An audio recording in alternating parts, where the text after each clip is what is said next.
A very good evening. From stories around the world to stories here at home, this is the National News Broadcast. I'm Vidushni Sadish Kumar. And I am Dishan Veerakone, and here are your headlines for tonight. State Vesak Festival at Temple Trees. Mahasangha requests the devotees to commemorate the Vesak Festival from home. 3 persons identified as COVID-19 patients yesterday have been detected as non-infected patients. 12 infected naval officers have recovered from the disease.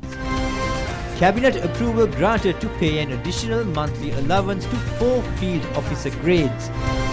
An island-wide curfew from May 11th. Balance of the COVID-19 Healthcare and Social Security Fund exceeds 891 million rupees. Now in a top story for tonight, the Vesak Full Moon Poya Day is an important day in the country as well as for the entire global Buddhist community. In general, Buddhist devotees get together to commemorate the Vesak festival by engaging in Amisa and Pratipatti Puja. However, with the pandemic situation in the world, the Buddhist devotees have been confined to their residences to commemorate the national and religious ceremonies. Now, the Vesak festival commemorates the birth, the enlightenment and parinirvana of Lord Gautama Buddha. Many pandals, lanterns, other decorations, dansal and other religious programs have been organized every year. Yet this year's commemorations have been restricted due to the prevailing situation in the country. Through colorful decorations, the Buddhist community in the country showed their devotion to the Triple Gem. Last year's Vesak festival was overlooked due to the Easter Sunday attacks. However, devotees have taken measures to commemorate the Vesak festival last year as well as this year amid numerous hindrances. The mobile traders provide necessary resources and raw material for the families to make Vesak decorations. The residents in curfew-enforced areas are also preparing to observe the Vesak festival.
Bhikkhus are also enthusiastically preparing to commemorate the Vesak festival by decorating their respective temples. Many other religious followers are also eagerly waiting to join the Vesak festival commemorations. Many youth in the country are engaged in decorating the cities while adhering to necessary health instructions. A professional cake designer, R.L. Clement, has taken steps to design a cake in the shape of a lantern.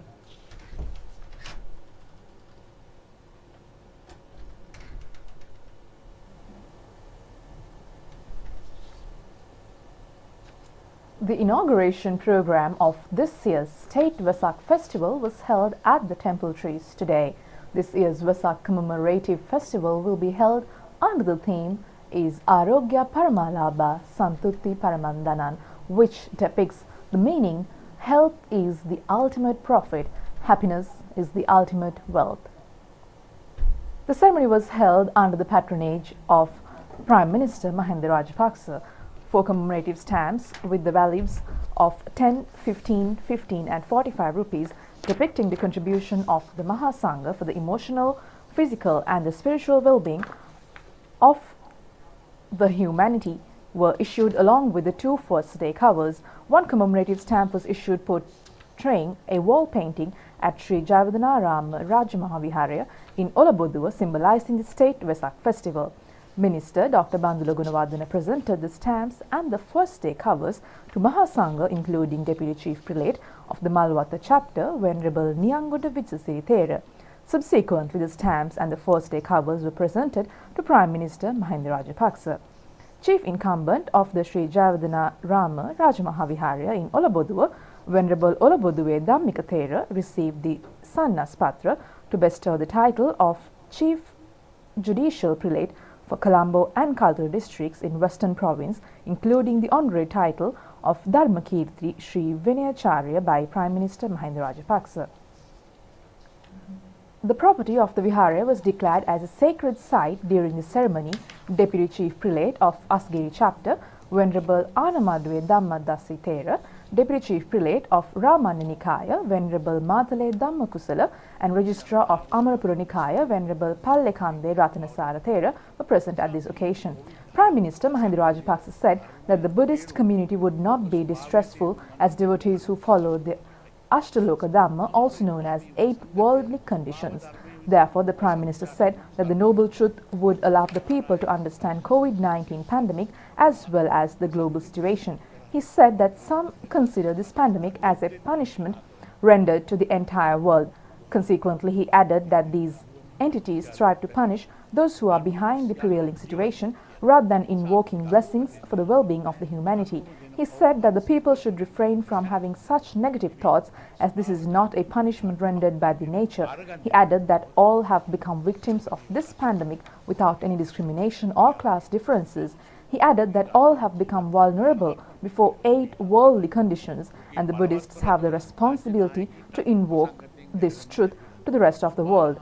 He said that all should thrust aside any extremist ideologies and should realize that entire global community are facing the same fate as human beings. බෞද්ධ අපි ලෝකේ මුලින්ම අන්තවාදය බැහැර කළ අය. අද මේ කාලේ සියලු ආගමිකයන්ට සියලු ජාතීන්ට එකතු වෙලා තීන්දුව ගන්න සිදු වෙලා.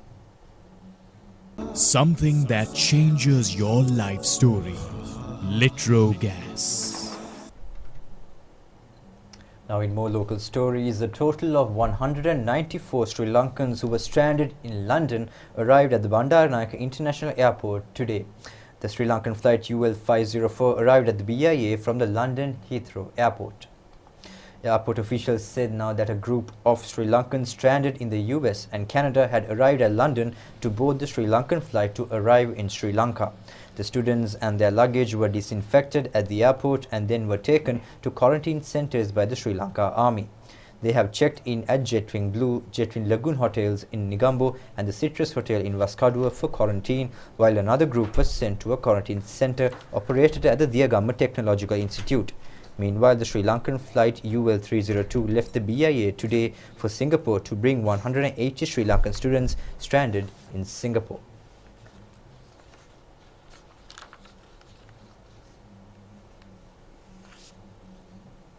Here we have a specific procedure of receiving these passengers. From the time that they get out from the aircraft and through Air Force, going through a mini quarantine procedure, then the immigration procedures, then the health check, and after that specific instruction for the passengers. Finally, we are handing them to the Sri Lanka Army. So they are working on the plan of sending them to special areas earmarked and demarcated to keep them for the next 14 days. We have done a great service, Airport Authority and the Civil Aviation Authority. We both have got together, and the Sri Lankan Airlines and the Health Department and the Security Services. I would thank all of them for their great contribution for this humanitarian mission.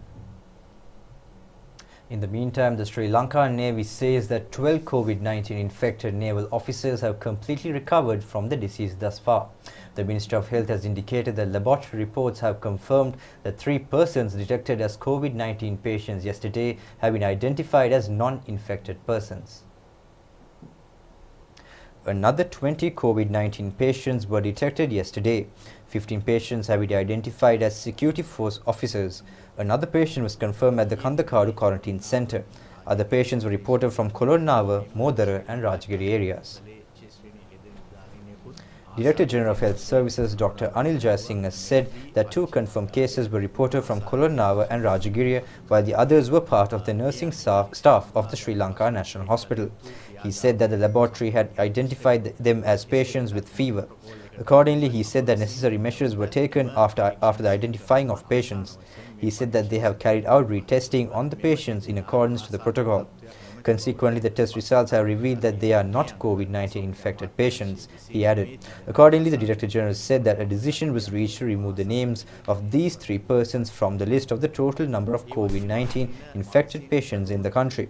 He said that a circular was issued by him over the resumption of salons, which is available in the website of the Ministry of Health. He said that according to the circular, the salon owners must obtain necessary instructions and fulfill the relevant obligations from their respective office of the medical health officer.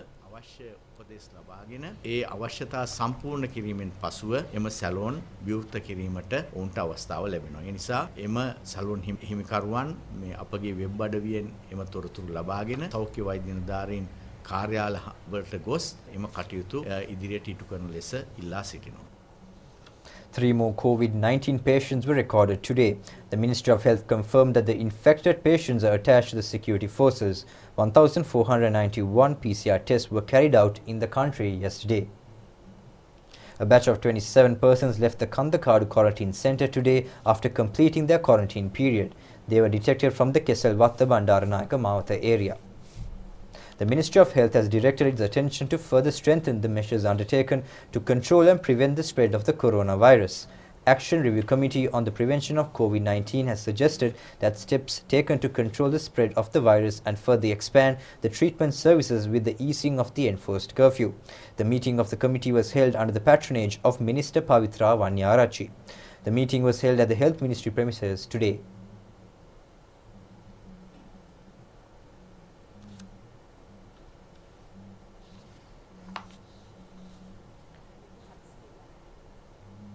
The 9th COVID-19 death in the country was reported yesterday. A portion of the housing complex where she resided in Modara has been isolated.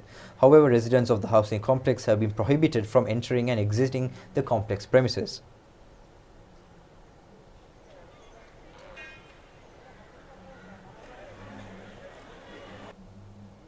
A group of individuals whom were unable to return to their residences in Puttalam district for more than 2 months has been able to return to their homes. They have been identified as residents of Sandiveli area in Batiklo. Vaccination for the immunization and the distribution of 3 Posha, which was temporarily suspended due to the spread of the coronavirus, has been resumed. Vaccination process was carried out in many clinics across the country today. In the meantime, the balance of the COVID-19 Healthcare and Social Security Fund exceeds 891 million rupees. Now, the Ceylon Bank has made a contribution of 2.5 million rupees, while Lanka Indian Oil PLC has donated 5 million rupees to the fund. 1 million rupees worth donation has been made to the COVID-19 Healthcare and Social Security Fund by KDU Gunaratna, and APBC Enagama has made a contribution worth 200,000 rupees. The relevant checks, which were handed over to Prime Minister Mahinda Rajapaksa, were presented to President Gotabaya Rajapaksa yesterday. The balance of the COVID-19 Healthcare and Social Security Fund has exceeded 891 million rupees, marked with personal and institutional donations, and 1.5 million rupees worth contributions made by the Past Students Association of the Peradeniya University in New South Wales to the fund. All donations will be credited to the special account opened under the number 85737373 at the corporate branch of the Bank of Ceylon. Local and foreign donors have made their contributions to the fund. Donations made to the fund has been exempted from taxes and foreign exchange regulations. Deposits can be made through checks or telegraphic transfers. Further details can be obtained from Director General Administration of Presidential Secretariat KB Egodawela through the telephone numbers 0112 354 479 or 0112 354 354. Well, an island-wide curfew has been imposed from 8 p.m. today until 5 a.m. on Monday, May 11th. The curfew imposed in the districts Colombo, Gampaha, Kalutara and Puttalam, identified as high-risk zones, will remain in force until further notice. DIG Ajit Rohana said that intelligence services were deployed to arrest those who engage illegal activities during the curfew enforced period. He said that necessary legal action will be taken against those who violate curfew laws during the Vesak festive season. හෙට දිනේ අනිද්දා දිනේදීත් කිසිම තාණයක සතුන් මැරීම අවසරපත් තිබුණද මත්පැන් විකිණීම සපුරා තහනම් වෙනවා. ඔබ නිවසේ සිටීම වෙසක් සමරුණු ඇතැයි අපි බලාපොරොත්තු වෙනවා. එහෙත් ඔබගේ නිවස වෙසක් සැරසිල්ලකින් සරසා ගැනීම සම්බන්ධයෙන් කරනු ලබනවා නම් එය නීතියට පටහැනි කටයුත්තක් වන්නේ නැහැ. නමුත් කණ්ඩායමක් හැටියට කටයුතු කරනවා නම් එය නිරෝධායන රීතීන් වලට පටහැනි. ඒ නිසා කණ්ඩායම් හැටියට එවැනි කටයුතු වල නිරත නොවන ලෙසට අපි ඉල්ලා සිටිනවා. The government has taken steps on the resumption of the civilian life and state and private sector activities expected to commence from May 11th, while the curfew is in force in the high-risk zones. Both public and private sector institutions in Colombo, Gampaha, Kalutara and Puttalam districts should resume their work from Monday, May 11th. The heads of the institutions have been informed to make necessary arrangements on the functionalities of their respective institutions from curfew-lifted date. Necessary healthcare guidelines should be adhered when opening state and private sector institutions. The private sector institutions should begin work at 10 a.m., while the heads of relevant sections should decide on the number of staff expected to call for office work. The public transport has been limited for those who are reporting for work. As a measure of prevent the spread of the coronavirus, the public must always remain in their homes apart from those who engage in essential services. The public are only allowed to leave their homes to purchase essential commodities, including food and medicine. The permission to leave homes in accordance to the final digit of the national identity cards will only be implemented in the curfew-enforced areas. These provisions have been initiated with the aim to return the economy and civilian life to normalcy amid the curfew. Island-wide operations have been initiated to apprehend curfew violators at present. Accordingly, the police have arrested 394 curfew violators and 87 vehicles in the last 24 hours. A total of 47,236 individuals have been taken into custody for violating the curfew orders, and 12,239 vehicles have been taken into police custody. Meanwhile, a discussion was held on the functionalities of the industrial, exports and investment promotion fields after controlling the spread of the COVID-19 virus in the country, and the discussion was held under the patronage of Minister Prasanna Ranatunga with the participation of the representatives of the Board of Investments and the Export Development Board. And the minister instructed the officials to refrain from taking steps for the closure of any factories or removal of employees due to the COVID-19 pandemic.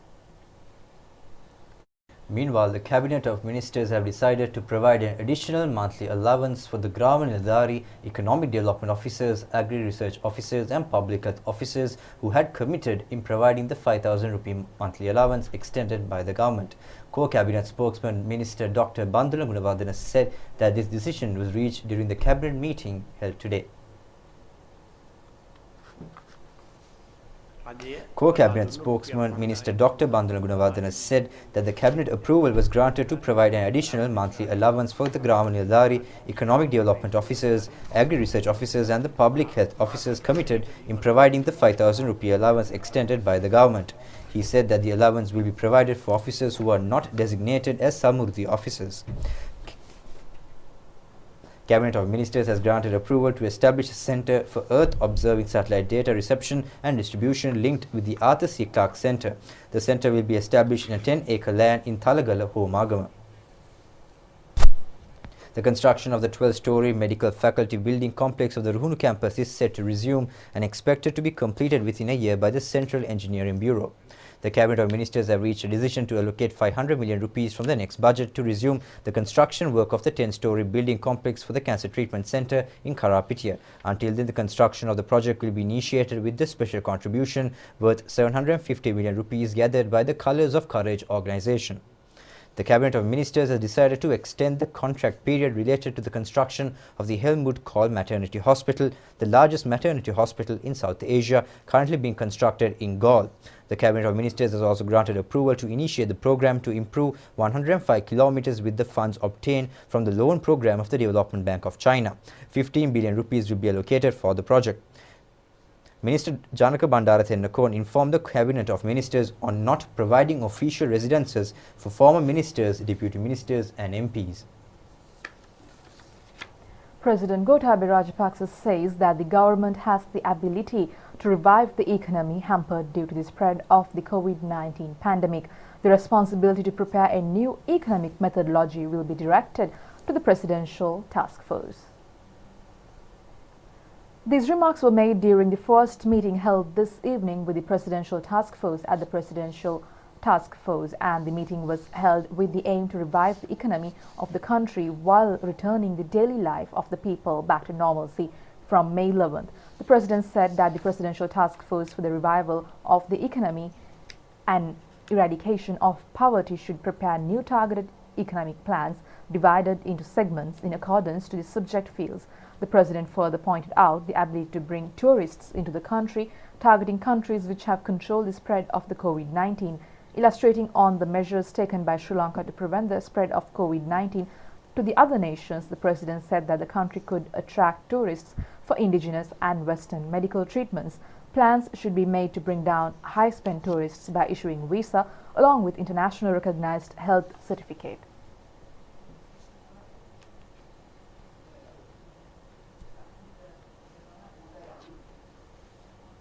Now, several new innovations aimed to be safeguarded from the coronavirus were introduced today. It was organized by the Sri Lanka New Inventors Commission.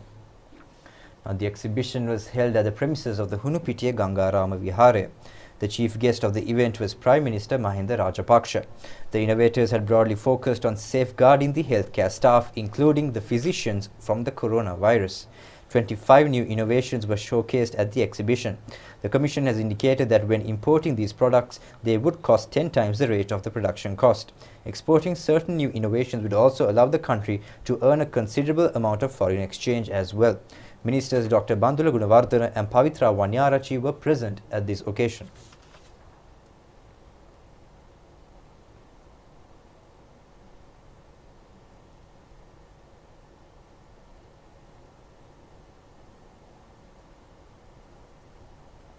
Tomorrow marks the Vesak full moon Poya Day. This year's Vesak festival will be commemorated in the country amid the coronavirus pandemic situation. Therefore, all should commemorate this year's Vesak festival by adhering to relevant health instructions.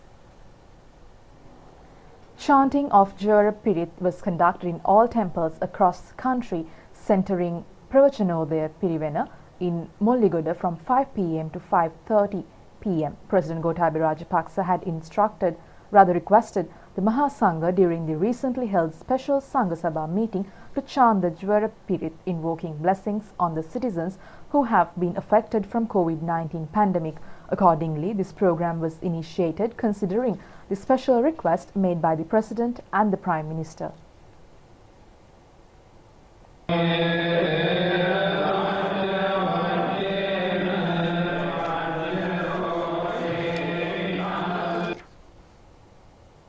In parallel to the State Vesak Festival, National Television's Saddharma Varsha Vesak Poya Day live program will be held at the Sri Jayawadanarama Rajamaha Vihara in Olaboduwa, Horana. Many religious programs will be held throughout the day. Ministry of Buddha Sasana has requested Buddhist devotees to take part in the live program from their respective residencies.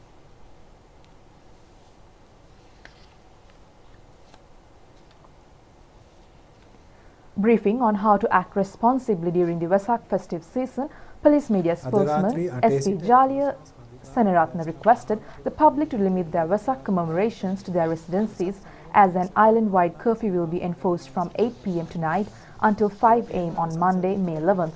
He further requested the public to always adhere to the health instructions and avoid organizing themselves and erecting pandals. He also requested the public to be responsible and ensure a coronavirus-free Vesak festive period. And that's a wrap of tonight's Primetime News. Until we meet again next time, do take care, stay safe and good night. Good night.